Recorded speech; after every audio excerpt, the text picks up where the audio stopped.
And welcome back, ladies and gentlemen, to the Lost Podcast of Titan, a father and son journey through the sci-fi series that unite us. Today's sponsor, Psycor, is a member of your family psychically gifted? Do you worry about them having Nazi fascistic tendencies? Do you want to live on Mars? Do you want your cousin or relative or sister brother to be forcibly removed and live on Mars? Call Psycor today. Get rid of unwanted family members. Thank you, Psycor.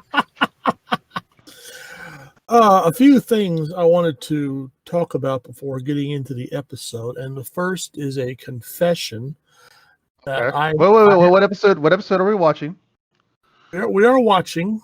We will be watching Dagger of the Mind From Star Trek. on Star Trek, the original series. And if you disagree with us and our opinions, you can reach us at lostpodcastoftitan@gmail.com. Go ahead. But in our previous episode that we Miri, Yes. I said that there was a part in there where Mr. Spock blithely threw out some sort of half-baked theory regarding the duplicate Earth. And I now come before you to report that I was in error. That throwaway remark does not occur in Miri. It will occur in Bread and Circuses in the second season. So my apologies to Star Trek archivists and purists in the audience who would have been understandably offended by my faux pas. But in doing my research, I did sort of vindicate one of your theories, Jeremiah. You had talked about the duplicate Earth as being populated by, I believe, humans that were placed down there for some reason. And in James Blish's adaptation of Miri, Blish forth the notion that the planet was one of the first ones populated after the atomic war, and it was populated by human isolationists, which doesn't exactly explain the old-fashioned cars and such, but I think went a lot further towards explaining a duplicate Earth than what we got in the episode. If they had just put in a line or two about that, I think hand waving of it anyway. It was just, oh hey, look, another. That's even worse. That's not a plus. That's a worse. Okay. Now, on a slightly different note, we have also just finished our first commentary on a motion picture, Mad Max, which should become available fairly soon. If you're listening to this episode, it's already available. Yeah. Oh, really? Okay. Yeah. Well, yeah, that would make sense. Yes, so, we do these in order. Okay. So if your people are interested in our nattering about in regards to a feature film, that's available. But I recently saw a trailer for a new Mel Gibson film, or the new Mel Gibson film that will be coming out God knows when and God knows where, called Fat Man, directed by Ian and Eshom Nelris, and it looks interesting. Apparently, Mel Gibson is playing Santa Claus, a much more militaristic version of Santa Claus who hires himself out to the military in order to try and prop up his business, which is fading because not too many people care about Christmas nowadays. Go find the trailer and check it out if you get a chance. It looks wild. Sounds like a version of Lobo's paramilitary Christmas special, but Anyway, that was enough of that from me. Anything from you? All the movies that are actually being delayed. Dune has been delayed, 2021. Yes. And I am okay with this. I'm fine with it. I'm fine with it. Any particular reason? The simple fact that the more time we have dealing with the troubles, it'll be less likely that things will be, in completely hell in a handbasket. It'll either come to the point in late 2021, whenever it comes out, whatever, that either we'll be smart enough to, maybe start taking this thing seriously, or it's just, fuck it, I'll just watch it streaming. Go ahead. My thought on the matter was this would give an opportunity for the films to be more thoroughly polished. And that costs money. They're not spending money on this shit.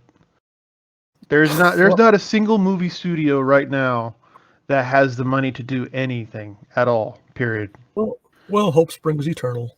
And I mean, the theaters, they basically told the movie studios to like give us content, or we're gonna die. And the movie studios just said fuck off. So it might be that theaters just don't exist in a few years, except for some boutique venues. Winter is coming. Winter is coming, yes. And you know how you can keep yourself warm in winter? By selling out your family to the Psychor. Psychor! Do you just have a feeling that some of your family sucks and would be better off in Mars being fucked by a Bester? Psychor. Send your applications to Psychor at lostpodcast@titan@gmail.com. Okay. So, as Papa had mentioned, we are watching Star Trek Divisional Series episode Dagger of the Mind. So go to your favorite physical media or streaming device, get to the 00 mark, go ahead and pause this and come back when you're ready. And welcome back. Okay. We are going to start in 3, 2, 1, play.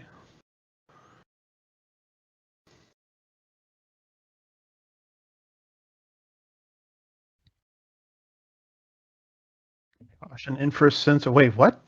Infrasensory drugs. Jesus Christ! Wait, what? What are you doing? He's putting it on the transporter pad. What kind of containers are those? I presume insulated containers to carry drugs. But I mean, you could use a box. A box would be easier. And stackable. You could stack the boxes. Look at these assholes over here beaming stuff up and down.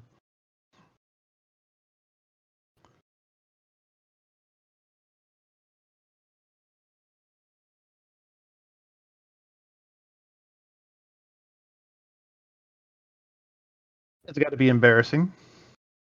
Yeah, that's going to show up on his record. Oh, God, you're right. They are just moving a cloth behind that panel back and forth to change the colors, aren't they? Like, once you brought that up, I forget what episode, maybe even the first episode, I've been looking at them in the background, and you're right. It's just, like, I'm just going to move it here, then I'm going to move it there. This is what I went to school for. I'm getting paid, craft services. I wonder how there's show business. Classified material, do not open.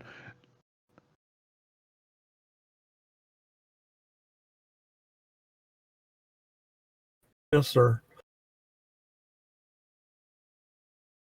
Oh, may I? Yeah, may I? Wait. Hold up. What was Kirk doing there? This is standard and routine. Why is he just fucking around with the... Yeah, I wonder if he's supposed to be there. So... he just went in there, shit on the transporter guy. No one's paying attention. And then walks out. Say, okay, whose day can I ruin now? Also, he's marking down the colors as though they're not being recorded somewhere. The guy sneaking up on him is Morgan Woodward, who would appear in another Star Trek original episode, second season. I wonder if that's the equivalent of a prison uniform he's wearing. Like, the classic black and white stripes. Maybe. I just wonder, why are we putting... Because we'll see another penal colony later on in the original series. We're placing these penal colonies way out in the middle of nowhere. I would think they're trying for a kinder, gentler rehabilitation colony instead of... Supposed to be rehabilitating, and I'm so far not seeing any rehabilitation. But then again, we just saw the guy escape, so... Well, it did say penal colony, so technically it's supposed to be a prison. But presumably, and of course we'll get into that here in the rest of this episode, these people are supposed to be receiving care because this is the Federation and everything must be, nice and hunky-dory. We're going to give them all a big hug and a steaming cup of hot tea and everything will be nice. Oh, we got Uhura. She's back. Let's not have that lanky-ass motherfucker that usually steals your seat. I would love to see this series with you writing the credits. So actor playing lanky ass mother. Listen. There is only one officer on this bridge who can communicate with my heart. Oh dear. Oh dear. Potentially violent. So Kirk walks in when they're doing a simple beam up, but no one walks in when the guy is in the process of changing clothes. In the middle. On top of that, what happened to the guy who was going to arrange for it to be locked up? And here we have two people in the background, eavesdropping. Wait, what work are you doing?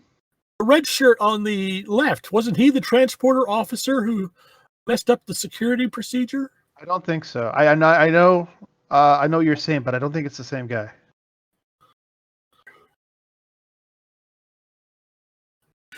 Yes, we may have an intruder aboard. Someone spotted him. I was afraid this wild-eyed guy was going to be just wandering through the ship, and no one was going to notice. Seriously. Also, I was about to bring up, how can you be on a ship that this is this crowded and no one and someone doesn't recognize that they don't belong there? But they went right for it. Like, who the fuck are you? You're supposed to be engineering. The guy panicked. Now wait, that was the guy from the bridge. Are you sure? I don't know. He got killed really quick. Well, or knocked out. Knocked out. I'm not getting a very high regard for Enterprise security personnel at this point. Seriously. As a matter of fact, if you're not part of the main cast, you're really kind of an idiot. And even that doesn't save you. You fall off cliffs, you scratch yourself without your spacesuit on, you...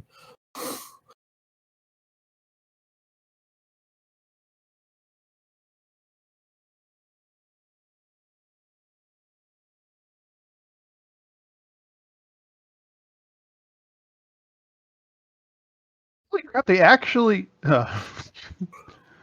Wow! But no, they actually realized he was missing really quickly, because I was going to bring up the fact that, shouldn't they be tracking their prisoners, etc., etc., but no, holy crap.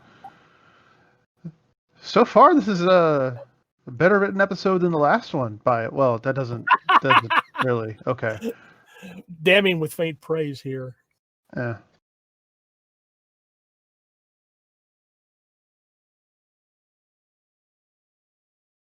Bullshit. I'm sorry. If you're being attacked, you're not going to be like, logically speaking, poof, poof. I'm being attacked, but I have no emotion, so I shouldn't fight back, because violence isn't an answer. And maybe the security guy would have been more effective if he'd been facing the elevator door instead of standing with his back to the elevator door, but that's just me. Yes, right. What the fuck was he doing?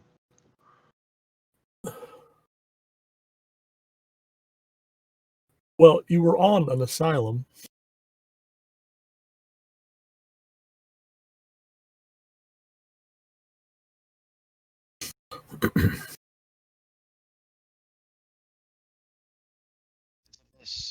Are we torturing prisoners? Not the Federation. Oh, certainly not. Wait, where the fuck is Sulu? Hold on. I'm just happy we got rid of the lanky fucker, but where the fuck is Sulu?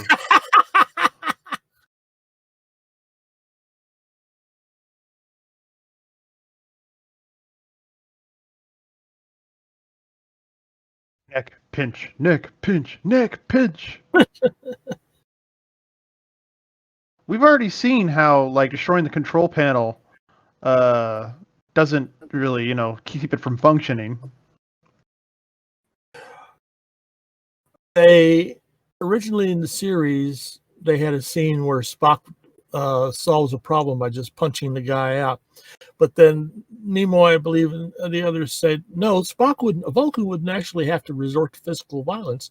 They'd do something else, and came up with the Vulcan neck pinch at that moment.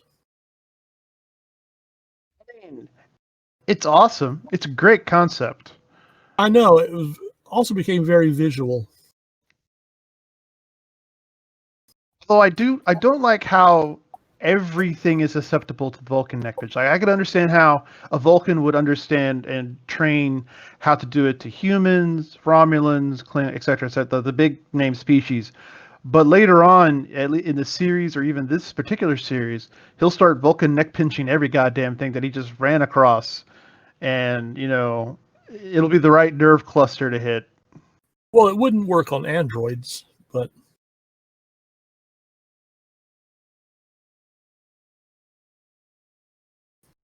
did you spell that?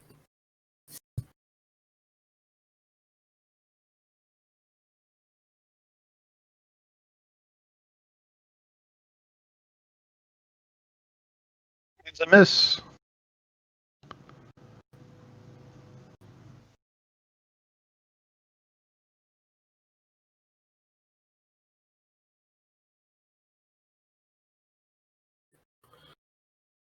For those of you not schooled in classic myth, Tantalus was one of the people tortured in the Greek hell.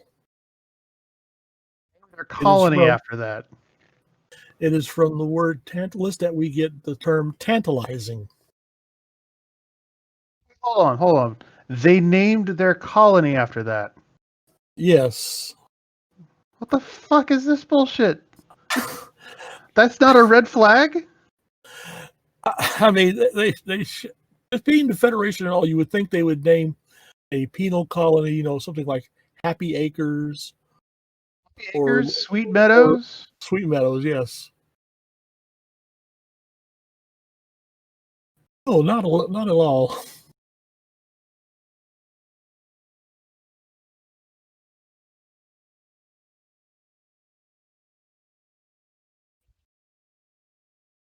You ever had a needleless hypodermic injection? Yes, most of my immunizations have been that way. I prefer the needle, to be honest. Or maybe the person who gave me the needleless hypodermic just fucked it up really badly, but I got this massive bruise when they did it to me.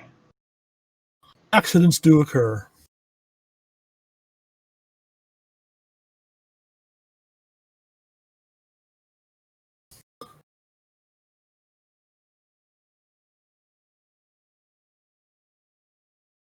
Full ID tape. Yeah. Jesus Christ. Well, you explained to me how even in this day and age we still use tape, so. Well, yeah, but we don't say it's on the tape. Even if it's on the tape, it's, on the disc, quote unquote. Like, we have NIC cards, network interface cards, which is redundant because if you do use the acronym, it's network interface cards. It's just.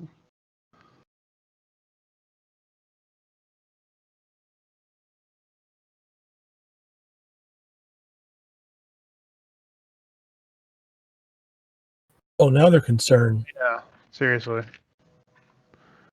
Wait, no, they told him who it was to begin with, right? They said his name was Van Gelder, and it wasn't until Spock did some researching that they made the connection that Van Gelder was a scientist at the colony.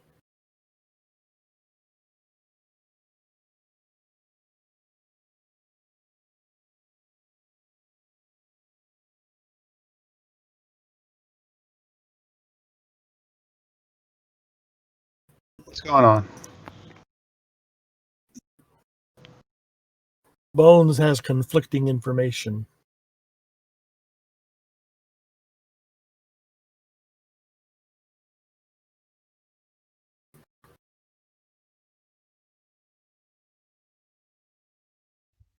And he named his prison Tantalus. Like, Yeah. I'm sorry. No. And I can't think of any reason, even if the planet was named Tantalus before the colony was established. It's a different planet. I can't think of a particular reason for naming the planet Tantalus unless it had a condition similar to the torture that Tantalus received in Tartarus. On top of that, who was that, like, that crazy sadistic Nazi doctor who just did random experiments and shit? Dr. Mengele.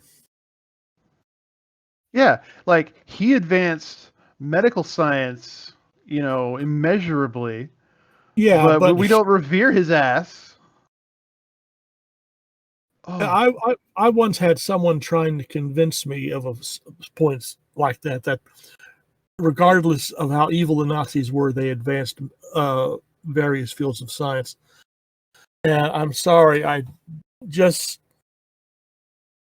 thought, let's put these advances to the people who lost their lives or were tortured horribly to produce these advances. It's just a moral barrier that I've been unable to jump. I go to the point of were the advances worth it? No. But having been done, it's also cruel not to use them, I guess. Well, the Like, advances, all right, the advances were worth it, but I think we would have arrived at those advances eventually without having to torture innocent people. yeah, exactly. We don't get many visitors there. Oh, well, okay, it's a penal colony. I'm sure it's a vacation spot of the universe. Exactly. Also, the Unit 717 from Japan or something like that. Oh, I think I know what you're talking about, but go Yeah. ahead. No, like, it's the same concept. They have all their data on, because they literally just tie people to this is a Star Trek episode, folks. Tie people to posts just to measure, like, okay, if we blow up a mine this far away, what's the damage on the body? And we took that data.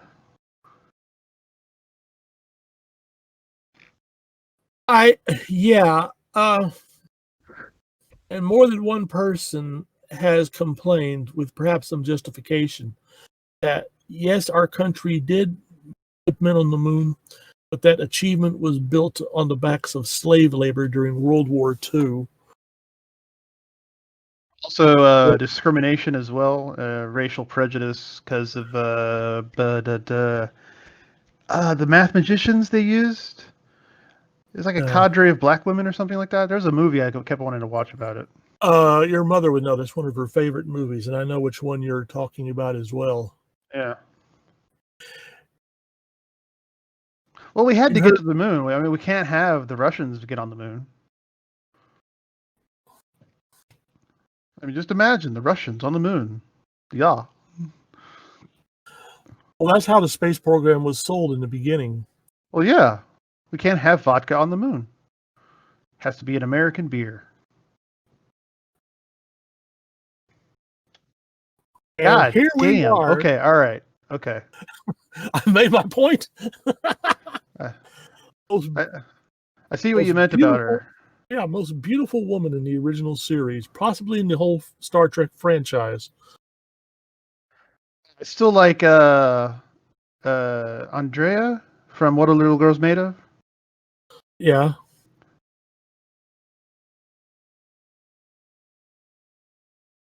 Yeah. Oh. Yeah, she has a habit of dropping in.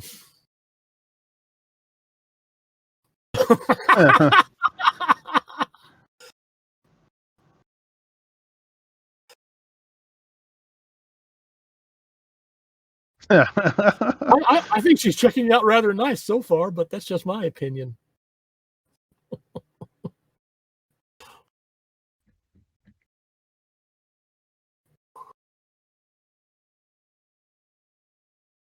Gotta love those uniforms. Oh my God, she knows how to wear a uniform.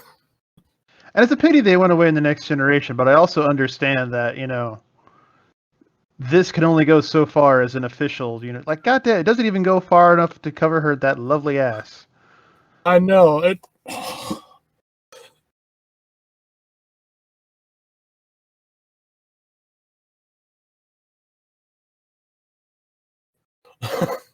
But who says we can't take advantage of an elevator ride? Well, but God damn it, Kirk.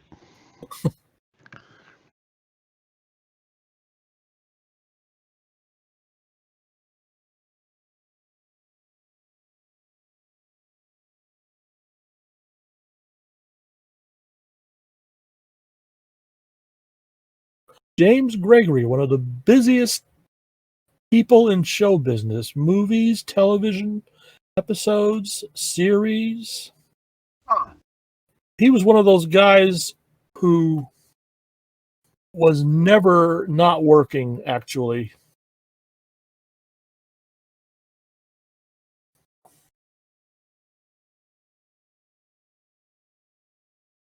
Played all sorts of roles: westerns, war movies, spy pictures. We have 2 doctors on board the Enterprise, but we never see her again, right? Well, she's just a psychologist on board, and I guess the Enterprise has no real need for psychologists much. Deanna Troi was the busiest crew member on The Next Generation. Oh, and speaking of uniforms in The Next Generation, if you're interested, go to YouTube and look up Marina Sirtis' comments on the uniforms in The Next Generation. She's hilarious.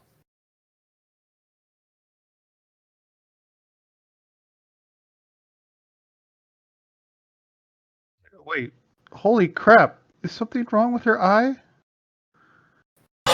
Like, one is looking right at the camera, the other one is looking at the doctor. Like, oh my God, are you okay? Or is it just a shadow? I think it might have just been a shadow. Nope, that is, oh God. Well, hold on. Just Look. One eye is straight up just looking off to the left. that is Suzanne Wasson. Let's see. Doesn't mention anything about a eye condition.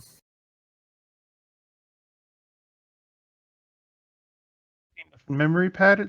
No, that sounds like brainwashing. Well, her name is another reference to the Greek hell.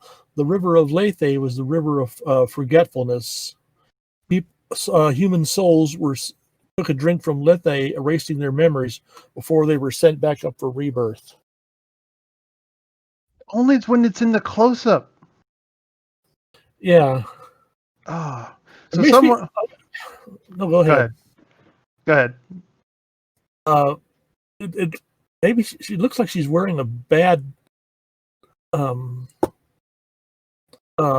lens or something. Contact Possible. lens. I'm gonna say someone graduated college Greek mythology classes with all these references here, thinking they were so cute.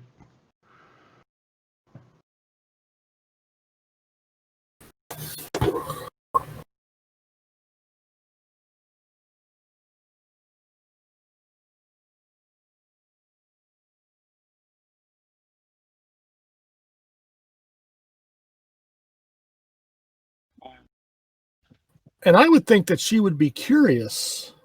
Exactly. I mean, I sure as heck would be curious.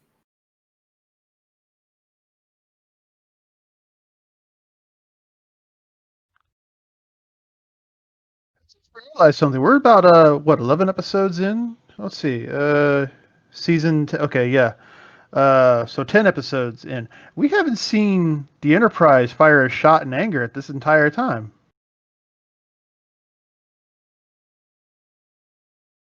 No, not yet. Huh.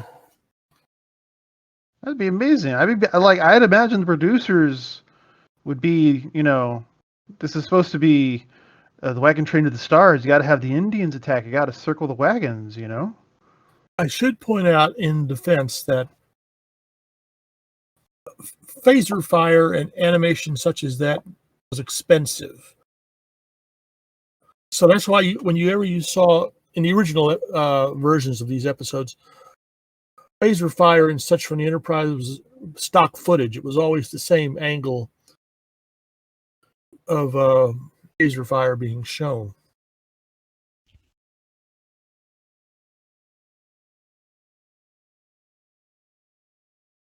Neutralizes brainwave. No. Does it make him wear lousy choice in pants too as well?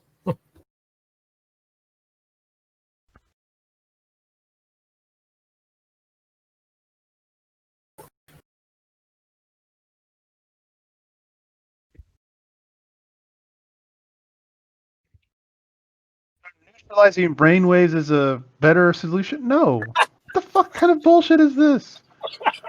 You better be lucky you're so cute.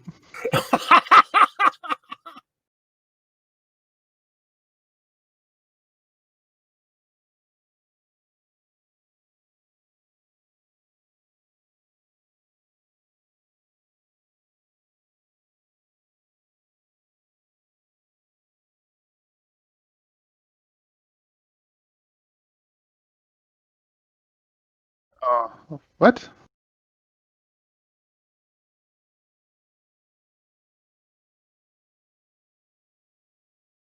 It's a chamber of horrors. It's a chamber of horrors. Jesus Christ. Neutralizing brainwave. No.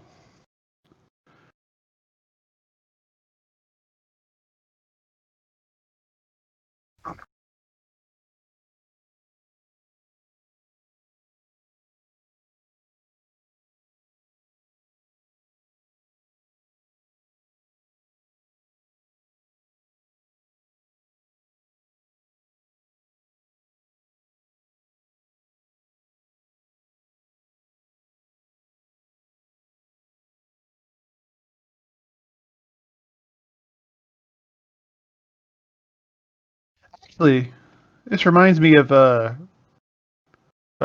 goddamn. Hold on. I'm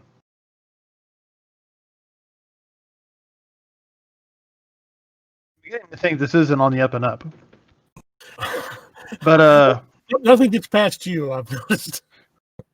so there's a game called Dragon Age Origins. It came out quite a few years ago now that I think about it. But the mages are a what's the word I'm looking for? So if you display any magical talent, magical abilities, you are basically sent to this tower where anti-magic Templars will keep watch over you as you are trained. And if you fail your courses, or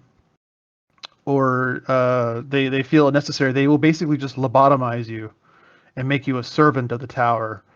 So you have all these wandering lobotomized servants. Some of them you actually knew as your friends in the course of the game, who were vibrant and alive at one moment, and then when you meet them later in the game, they've undergone this ritual, and they're just these mindless zombies just performing their tasks, and it was really fucking dark.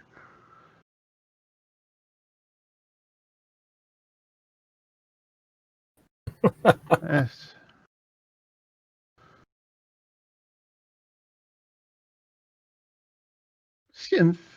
Sniff,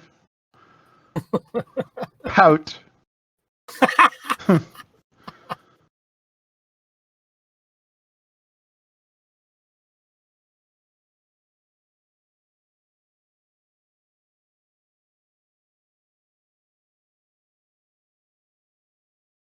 And of course, they have Greek statues in the back, or Yes. or is that more of a Roman head? I don't know. Well, they stole the Greek religion anyway. Never mind. Same thing. Written by S. Bar David, which was a pseudonym, I believe. Wait, why do we have a pseudonym for this episode? You think someone would have wanted to have their real It's still a good episode. Some people. Simon Winselberg was his name. He used the nom de plume S. Bar David, meaning Simon, son of David.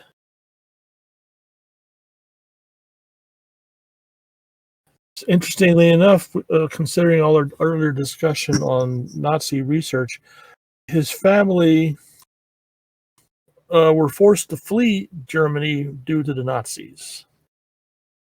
Oh. Well, that's a coincidence. He not only wrote Dagger of the Mind, he also wrote another first season episode, The Galileo 7. Don't see any information here concerning classical education, but like any good writer, he would have some schooling, either professional or personal, in history. Well, I mean, Edith Hamilton's Mythologies was required reading twice, actually. I think I had it in high school and in college. Really, I never had it. I never had it required for me, but I have read Hamilton's mythology extensively. Yeah. Well, I mean, I was actually in a city with a real school.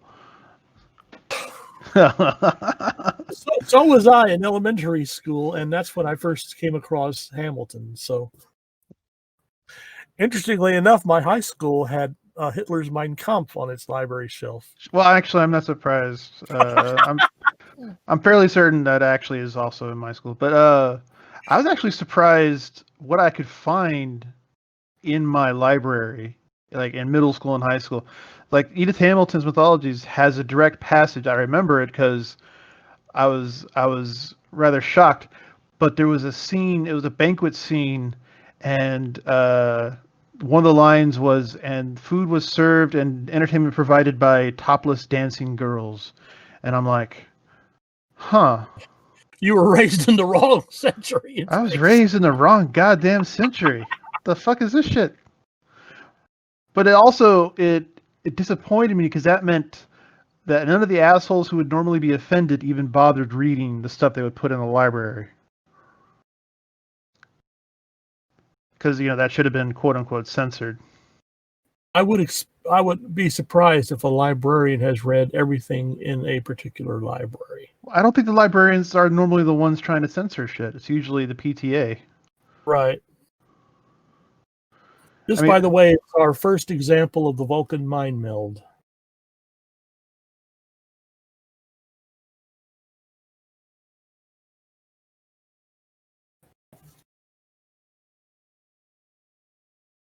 You think McCoy would be familiar with this? This isn't a secret technique, is it? No, but he had to talk. This is the first time I think he asked Spock to actually do this sort of thing. It's a Spock that is extremely personal. So, a Christmas party, huh?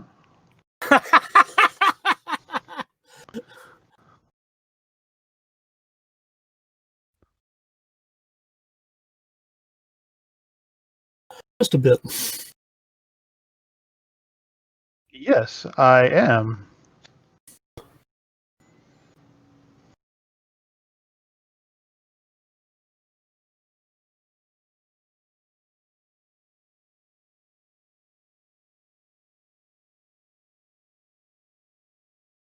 You wouldn't understand what it is you're seeing.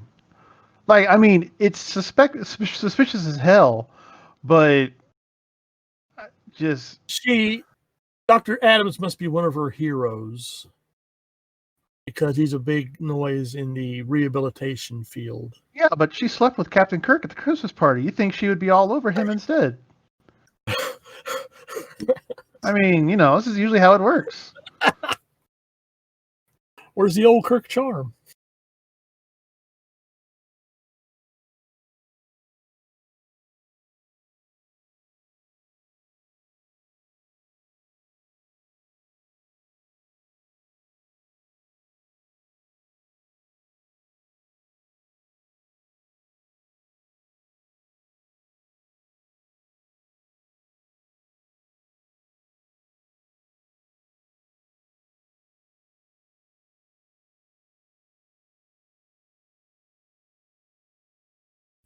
Okay.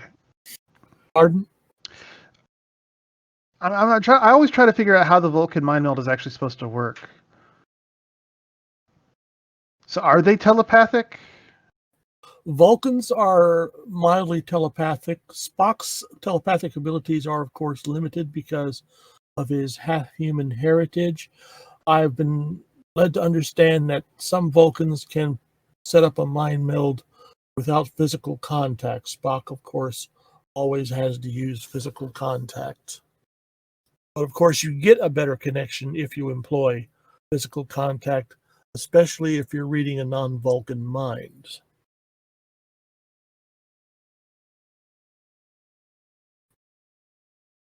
And it's a two-way connection. As you can see, Spock is becoming affected by being in Van Gilder's mind.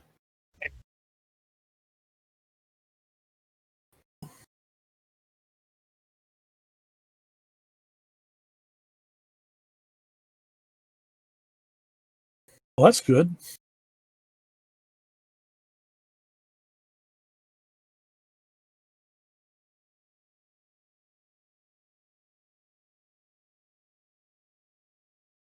Theoretically, you know your profession.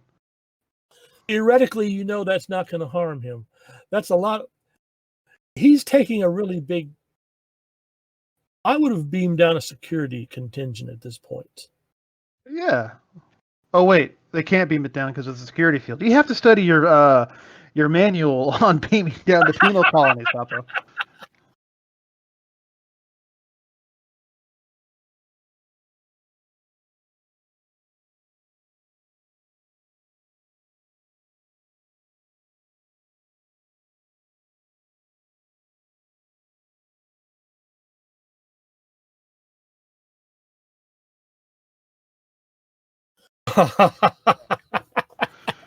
I wonder.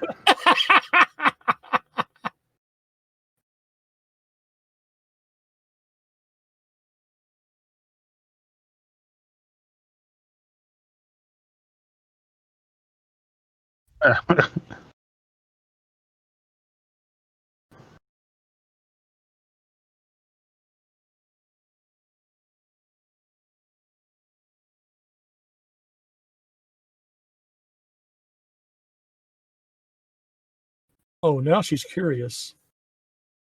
No, don't ask her that. Yes. What are you talking about? Yes. Star Trek After Dark.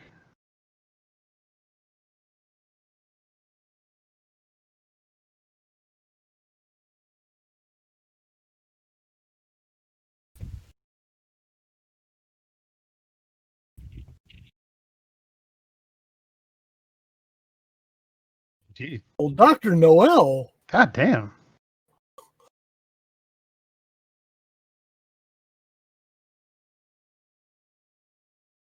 Well, wouldn't they have? I mean, Yeah. depending on how the distance between where the party was being held in his cabin, someone would have had to have seen him carrying her down the corridor. Hi, Captain.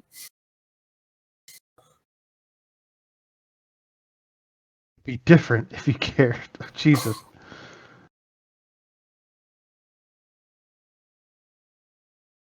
Present.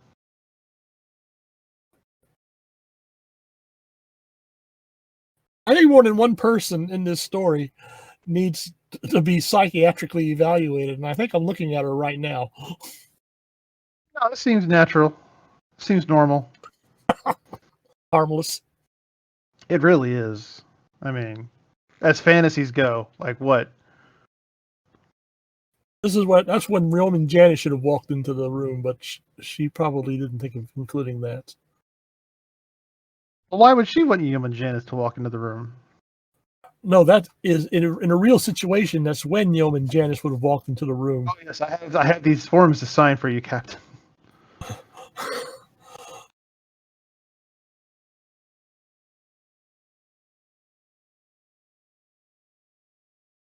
We're just a load of kinkmeisters here, aren't we? God damn.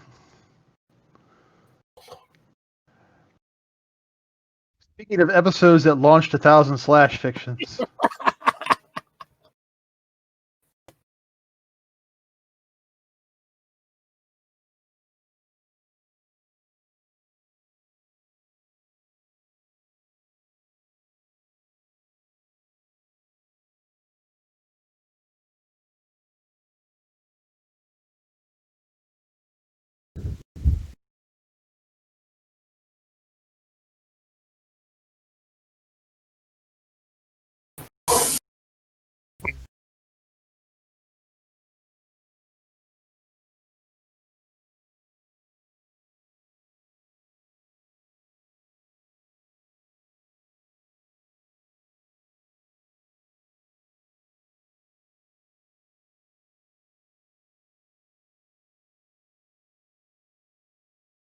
Now obey the disco light of death. Pretty. I make a nice Christmas ornament.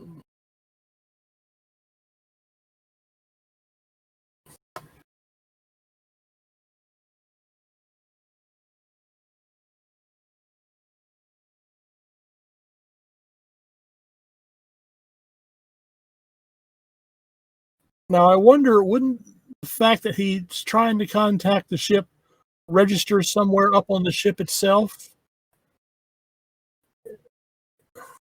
The communicator open. Yes. Like when you first opened it, I guess, yeah.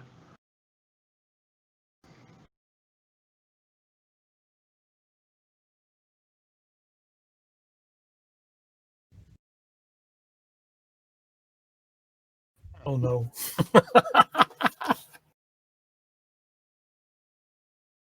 Try to convince him after.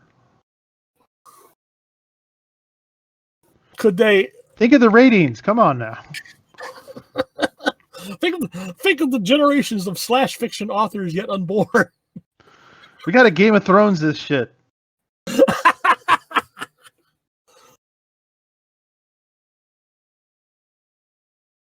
Distinct overabundance of sizzle, but no steak. God damn it.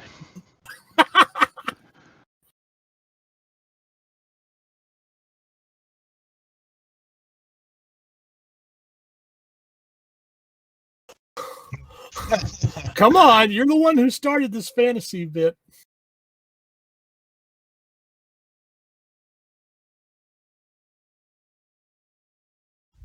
I see. It's going to be that kind of relationship, huh? Serious? The Are you unwritten fucking law- serious? The unwritten law of 60s science fiction is that ventilator ducts had to be large enough for people to climb through. Even true, like when you were a youngin'? You mean were ventilator ducts that large? I didn't spend a lot of time peering around ventilator ducts, but practically every episode of Voyage to the Bottom of the Sea had a crew person or an officer crawling through a ventilator duct. I think they moved through the ship more through the ventilator ducts than they did through the corridors. That must have been a nice view for him.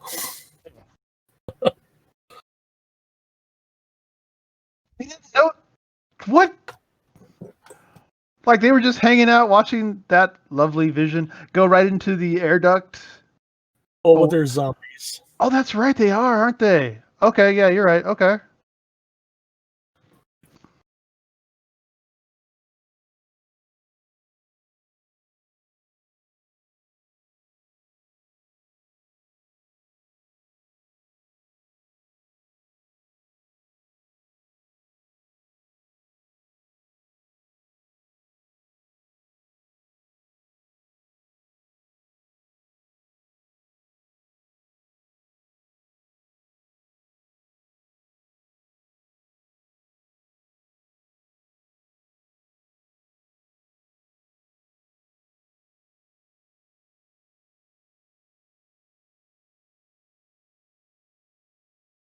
Why was she checking on the woman doctor?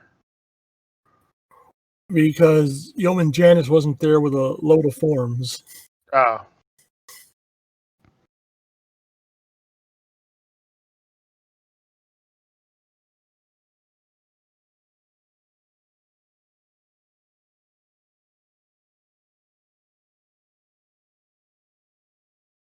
Which is actually, I mean, he has no idea of the amount of success she would have had after leaving the chamber. So it was more or less an honest answer. And she opened the grate with her womanly strength. A remarkably clean and dust-free event.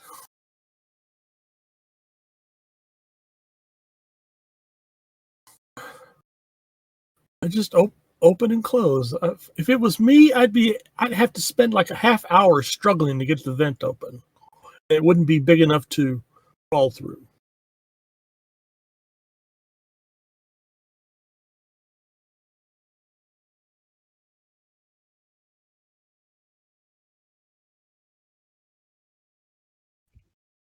And she, of course, knows how to disable electrical equipment.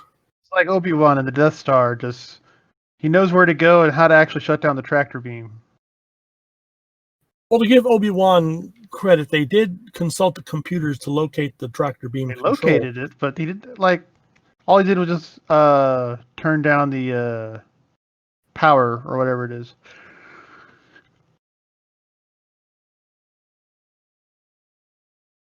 Okay, it says high voltage. I wouldn't be just reaching up and grabbing for it.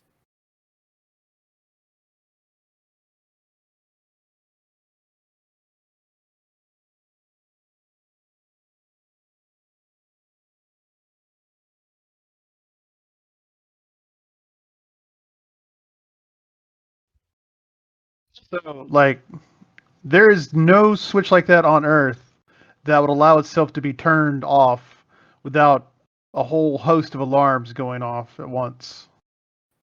And I believe it would also be locked down Ooh. for reasons which we've just seen.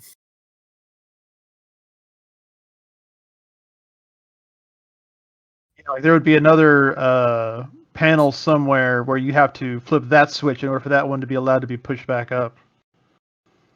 A safety breaker. Okay, so he does have a phaser, and so does she. You have a phaser. Stop. Just start blasting.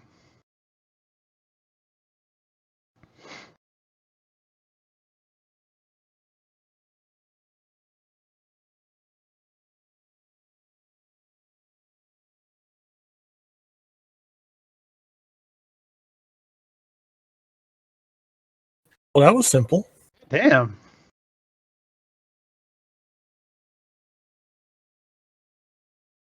I'm beginning to lose more and more respect for this penal colony here.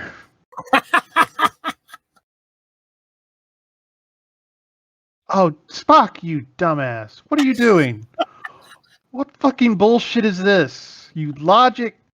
Ah.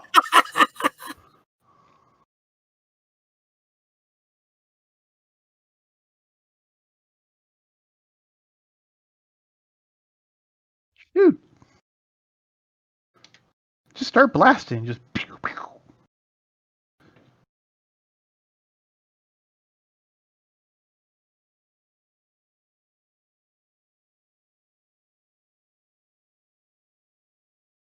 Too late.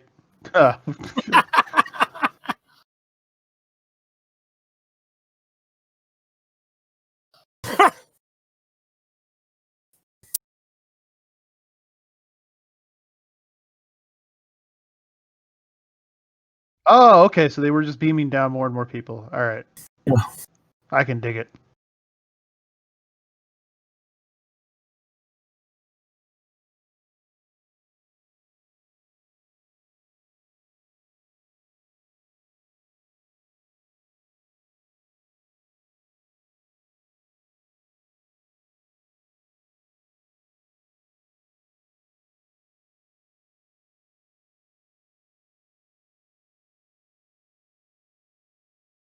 Well, yes, I've worked in a call center. Yep.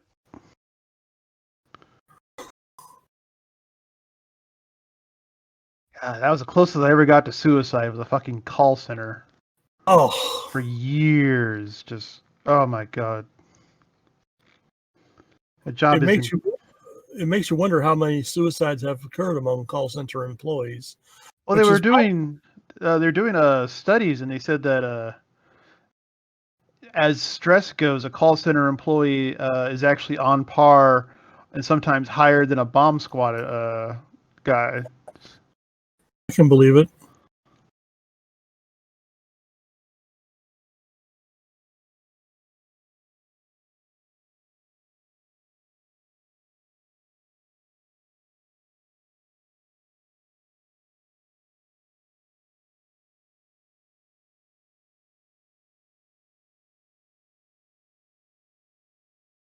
We just found out the Christmas party in the science department's been canceled this year. Damn.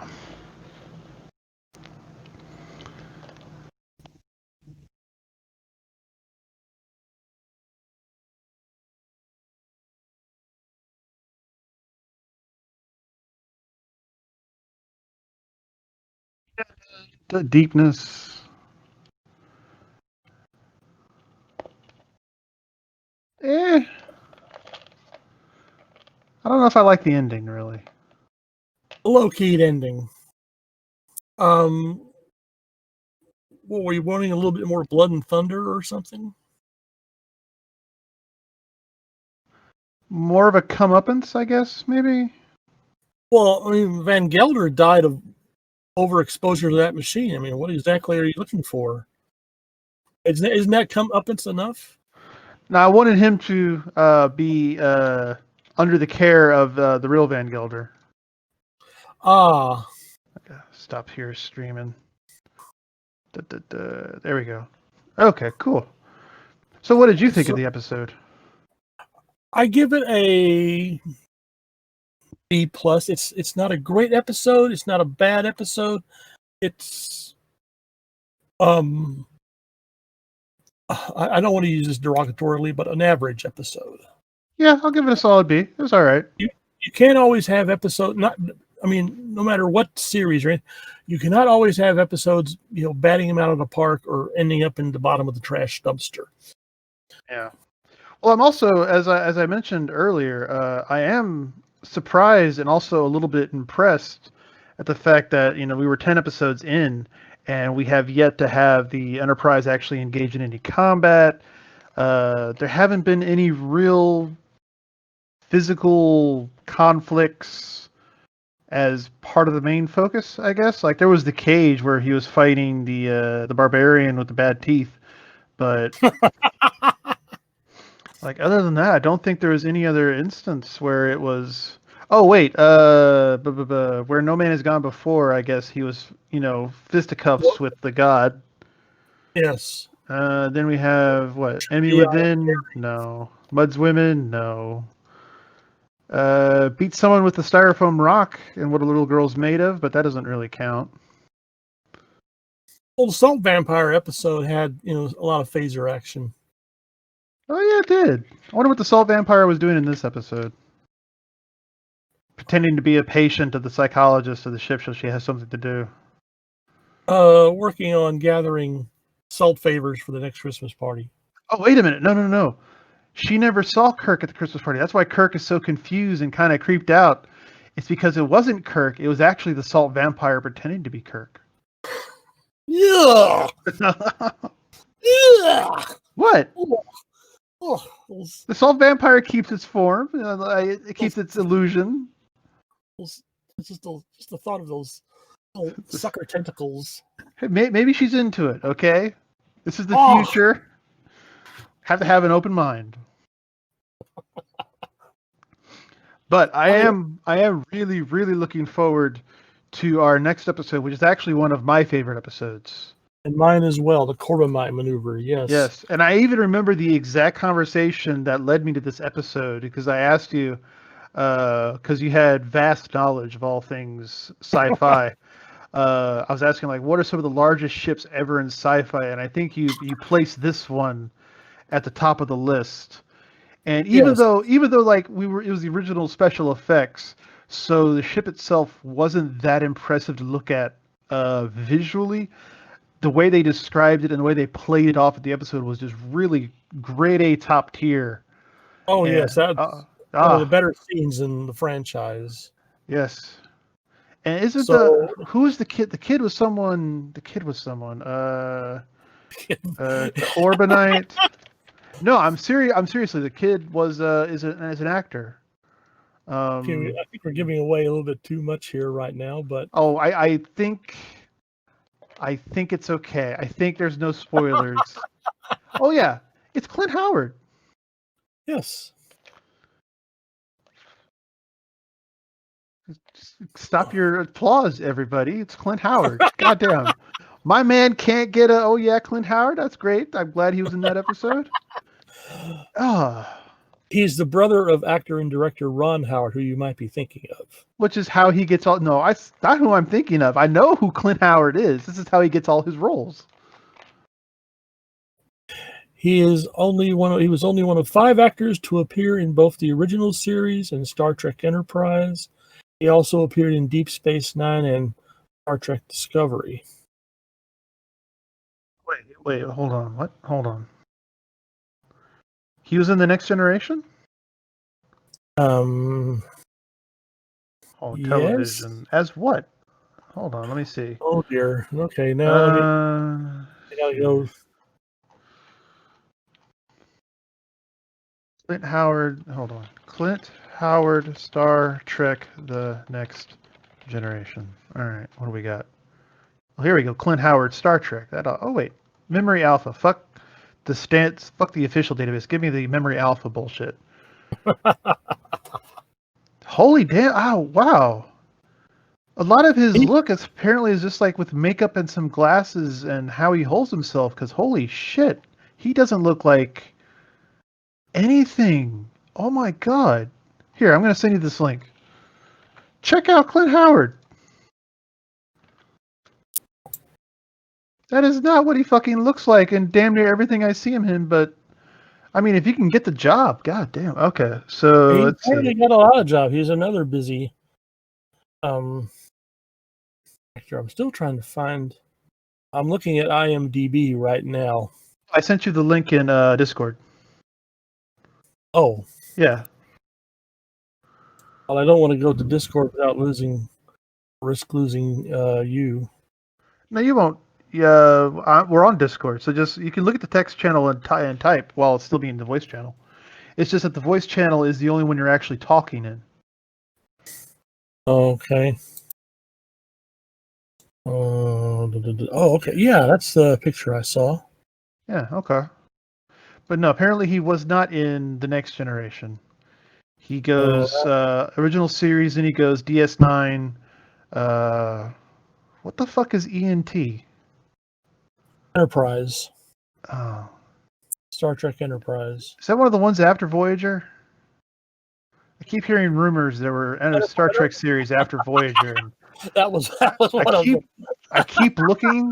It just doesn't show up when I Google. What the fuck is this? This isn't Star Trek. Discovery. No, that's not it. It must be like some sort of. Hold on. I don't know. Yes, it's some sort of hold on. Looks like a failed technomage from Babylon 5. I guess this must have been a spin-off series from Babylon 5 that I'm unaware of, but that's okay. He was in an episode of Deep Space Nine, Past Tense Part 2, playing a character called Grady. Yeah. He was also in the Apollo 13 movie. He was playing an engineer. Yeah, he was the one who gave the spiel about what's going on with the power to the reporter. Not the reporter. What's his face? Hello, my name is Walter Cronkite. That's it. Okay. I'll never forget what's his face. He was also in 2 episodes of From the Earth to the Moon. Yeah, he was reprising his role. Because I think Tom Hanks, for like a few years, whenever he was in a movie, he would he would produce a series after that movie based on why that movie was so great. I actually like From Earth to the Moon. Actually, I did as well. He was also in the Total Recall 2070 TV series, if you have any memory of that. There was a Total Recall TV series? It didn't last very long. This must be why I don't recall it. Ha, ha, ha, ha, ha. And that, ladies and gentlemen, is how good Dagger of the Mind was. We're talking about Clint Howard, who is in the next episode. Also talking about Nazis. Yes, that's right. But I hope you all enjoyed, ladies and gentlemen. Again, if you'd like to reach us, you can reach us at lostpodcastoftitan@gmail.com. We usually release our episodes every Tuesday and Thursday. And that's it. I hope you have a wonderful day. You want to say anything, Papa? Just that, be prepared for a great deal of gushing and worshipful comments in our next broadcast. Yeah, seriously. I'm like... We'll try and come up with something derogatory to say. Actually, I'm curious. I'm gonna hold off on actually watching, because I was curious what the new special effects of the Corbinite maneuver ship was. So I want to see what they actually do with it. I'm going to hold my initial reaction for when it actually is on screen, so we get a fresh, genuine reaction. You'll be able to tell the difference. Oh, But okay. I'll leave it. Okay. Well, take care, everybody, and hope you have a wonderful day. Happy trails.